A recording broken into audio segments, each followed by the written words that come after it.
Up to this headline in the morning from Axios. Quote, Kamala Harris flip-flops on building the border wall.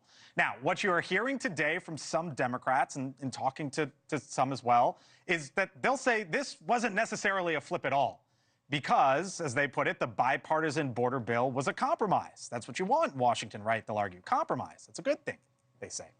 Now, it included, by the way, that bill, border wall funding, addressing staffing shortages, better technology at the southern border, and clamp down on asylum claims. Now, Kamala Harris has leaned into this bill recently, in part to try to pin it on Donald Trump, who killed it earlier this year. For example, here was Harris at the Democratic National Convention.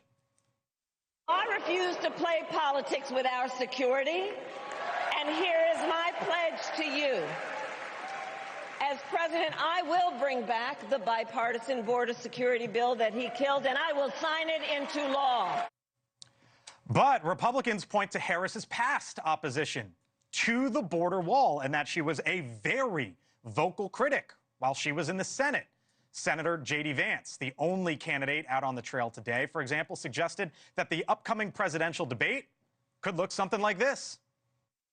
I've heard that for her debate in just a couple of weeks, she's going to put on a Navy suit, a long red tie, and adopt the slogan, "Make America Great Again." All right, joining us now is the architect of that bipartisan border bill. He is the Republican senator from the state of Oklahoma, back here on the Hill, James Lankford. Senator Lankford, thanks for being back with us. Appreciate it as always, sir. Good to see you again. Yep, great to speak with you. So you helped put this bill together. Kamala Harris now says she supports this bill. As a Republican, do you give her credit for supporting what you put together?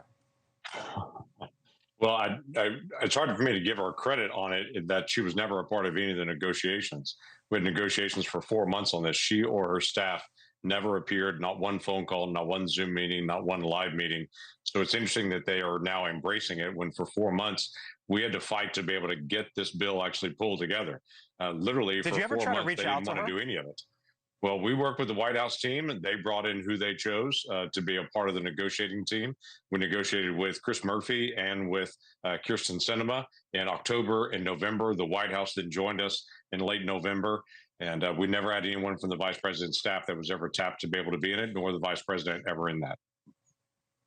At the time in February, Senator, once, and for those who don't remember, you had helped negotiate this with Chris Murphy, Democrat on the other side. The White House was involved at that time. Donald Trump had just made his way essentially through the primary process. It became clear that he was going to be the Republican nominee for president, and he voiced his displeasure, and that was basically it. And you went to the Senate floor in February. You said this at the time. I want to ask you about it on the other side. If you try to move a bill that solves the border crisis during this presidential year, I will do whatever I can to destroy you. They have been faithful to their promise and have done everything they can to destroy me.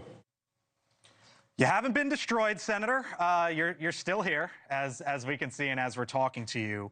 But I wonder if you think it was a mistake for Republicans not to go forward with it, especially now that Kamala Harris is running on it, and say, you know what, if we win, then we'll make changes. Yeah, let me clarify a couple of things. Donald Trump is not the one who said that he would work to destroy me on that. That was some conservative commentators that would call me behind the scenes and say they were outspoken on that. Donald Trump never made a call to me to be able to say one way or the other on it. I did talk to some of his team during that time period who said some of these elements would actually be very helpful when they're elected. And some of them said, hey, we don't like all of it.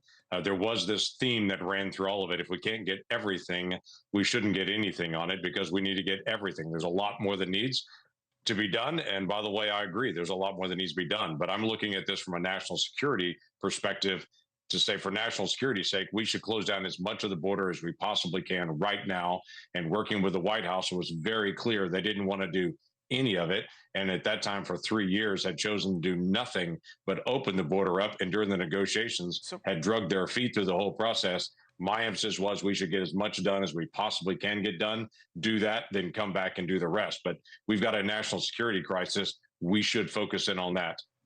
Thank you for watching. And make sure you go to joinnn.com to find NewsNation on your television provider. And don't forget to click the red subscribe button below to get more of NewsNation's fact-driven, unbiased coverage.